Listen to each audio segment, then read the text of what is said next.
बच्चों, कैसे हैं आप लोग। उम्मीद करते हैं कि आप लोग अच्छे होंगे। और हम लोग डिस्कस कर रहे थे रिलेशंस के बारे में। तो फर्स्ट लेक्चर में हम लोग रिलेशन के बारे में देखे थे और ये आपका लेक्चर नंबर 2 है। और इसमें हम लोग रिलेशंस के बारे में रिलेशन चैप्टर है वो डिस्कशन हो रहा था। और उस रिलेशन में एक टॉपिक चल रहा था सेट्स के बारे में। और सेट्स के बारे में हम लोग देखें कि सेट क्या होता है। और आज हम लोग देखेंगे कि सेट कितने प्रकार के होते हैं, यानी हम लोग कह सकते हैं कि टाइप ऑफ सेट्स। सेट्स कितने प्रकार के होते हैं, तो सेट्स देखते हैं कि कितने प्रकार के होते हैं। पहला हम लोग देखेंगे इम्पटी सेट। इम्पटी सेट किसको कहेंगे, या तो उसी को बोलते हैं नल सेट, या तो इसी को बोलते हैं वॉइड सेट। तो इम्पटी सेट या तो नल सेट या तो वॉइड सेट किसको कहेंगे, तो कहता है इम्पटी सेट, कहता है एक ऐसा सेट, कहता है एक ऐसा सेट जिसमें क्या होगा, जिसमें नंबर ऑफ एलिमेंट, यानी हम लोग कह सकते हैं कि नो एलिमेंट की संख्या नहीं होगा, उसी को बोलेंगे इम्पटी सेट। हम लोग यहाँ डिफाइन भी किए हैं, कहता है एक सेट, एक ऐसा सेट हैविंग जिसमें क्या होगा, नो एलिमेंट जिसमें एलिमेंट नहीं होगा। और एलिमेंट नहीं होगा तो उसी को क्या बोलेंगे, is called empty set. Okay, जैसे एग्जांपल हम लोग लिए हैं यहाँ पे पहला कि a इज इक्वल टू, देखिए एक सेट है, इसमें एक भी एलिमेंट नहीं है तो इसको बोलते हैं इम्पटी सेट।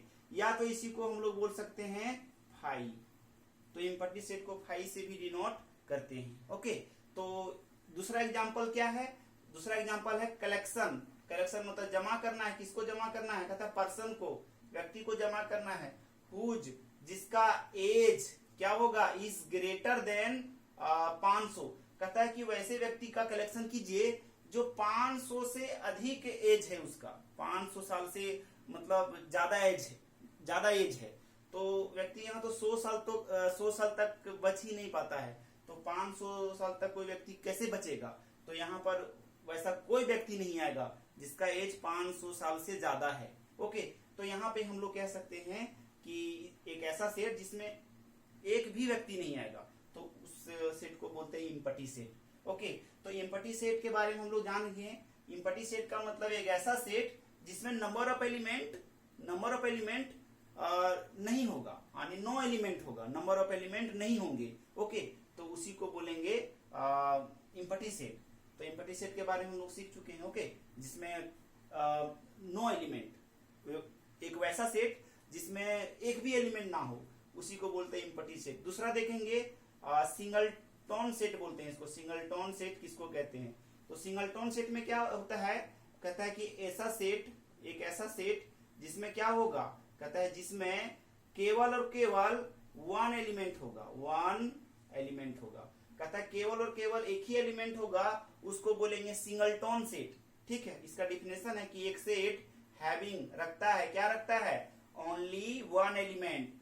कहता है एक ऐसा सेट जिसमें केवल और केवल एक ही एलिमेंट होगा, उसी को बोलेंगे सिंगलटन सेट। तो a इज इक्वल टू, देखिए एक सेट है जिसमें हम लोग एक ही एलिमेंट है, तो इसको हम लोग बोल सकते हैं कि ये क्या है, सिंगलटन सेट है। ओके, यहाँ पर हम लोग देखेंगे कि set b is equal to क्या है, एक एलिमेंट 9 है तो एक ही एलिमेंट है, तो इसको बोल सकते हैं कि ये क्या है, एक सिंगलटन सेट है। तीसरा हम लोग देखेंगे कि फाइनाइट सेट किसको कहते हैं, ओके, तो कहता है एक ऐसा सेट, कहता है एक ऐसा सेट जो रखता है, कहता है क्या रखता है, कहता है काउंटेबल एलिमेंट्स। क्या रखता है, काउंटेबल्स एलिमेंट, यानी काउंटेबल एलिमेंट रखता है। काउंटेबल मतलब जिसको गिन सकते हैं, एक ऐसा सेट जिसको हम लोग उसमें गिन सकते हैं कि कितना एलिमेंट है, उसी को बोलते हैं फाइनाइट सेट। ओके, तो उसी को बोलेंगे फाइनाइट सेट। जैसे एक एग्जांपल लिए हैं, डी एक सेट है, इक्वल टू लिए हैं, जैसे एलिमेंट कितना है, 1 2 3 4 5 6, तो इसका एलिमेंट हम लोग काउंट कर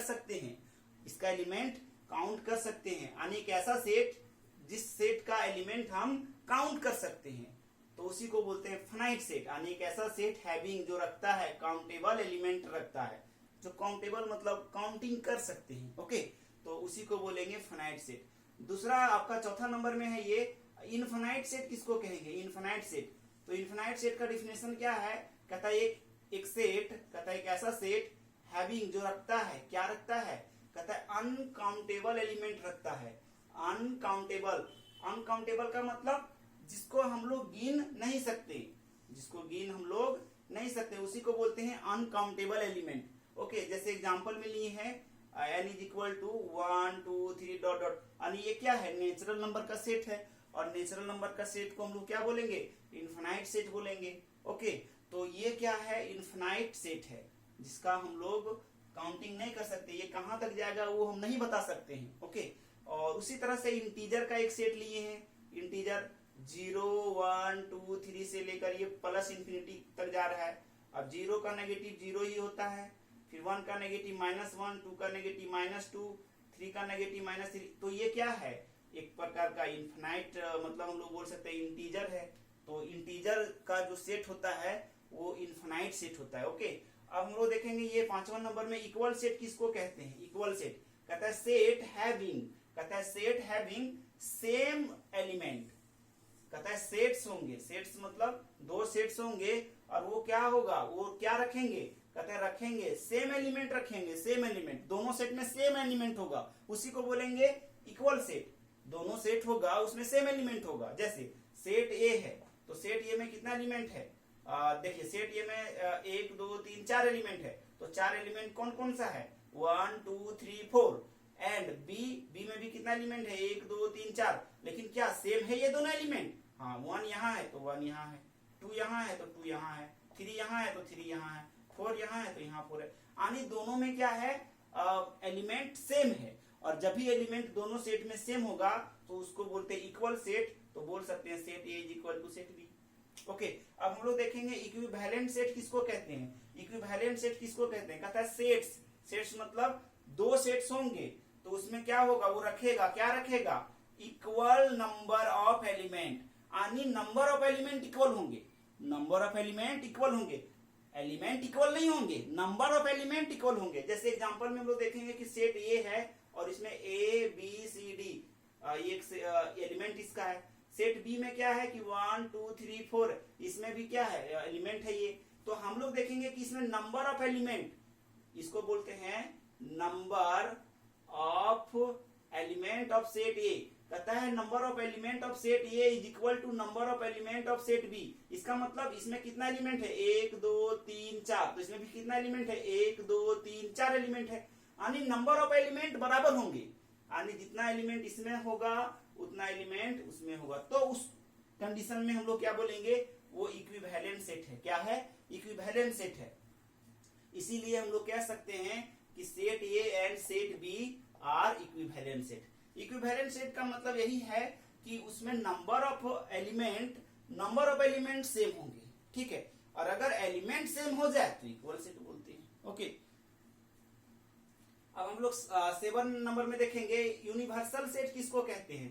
कहता है सेट एक ऐसा सेट जो रखेगा सारा एलिमेंट, रखेगा सारा एलिमेंट। जैसे मान लेते हैं कि एक यू है, एक सेट है, उसके पास कितना है, 5 एलिमेंट है, 1 2 3 4 5, तो 5 का 5 वो रख रहा है, ऐसा नहीं कि एक तो उधर छुपा के रख दिया है, यानी 5 का 5 वो रखा है, तो इसी को बोलते हैं यूनिवर्सल सेट। ठीक है, तो ये यूनिवर्सल सेट भी कंप्लीट हो गया। अब हम लोग देखेंगे कार्डिनल नंबर किसको कहते हैं।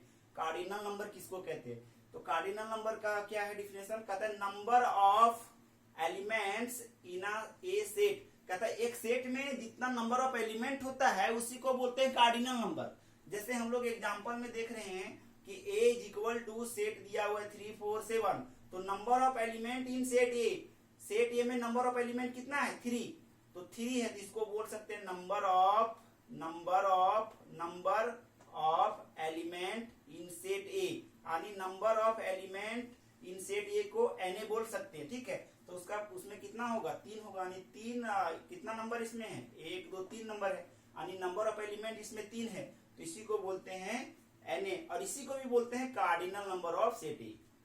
ओके, तो यहां तक आप सीखे होंगे कि ये कितने प्रकार का सेट होते हैं। ओके, तो हम लोग यहाँ पे देखें कि इम्पटी सेट क्या होता है। इम्पटी सेट इसका मतलब नो एलिमेंट, सेट में एक भी एलिमेंट नहीं होगा। ठीक है, एक भी एलिमेंट नहीं होगा।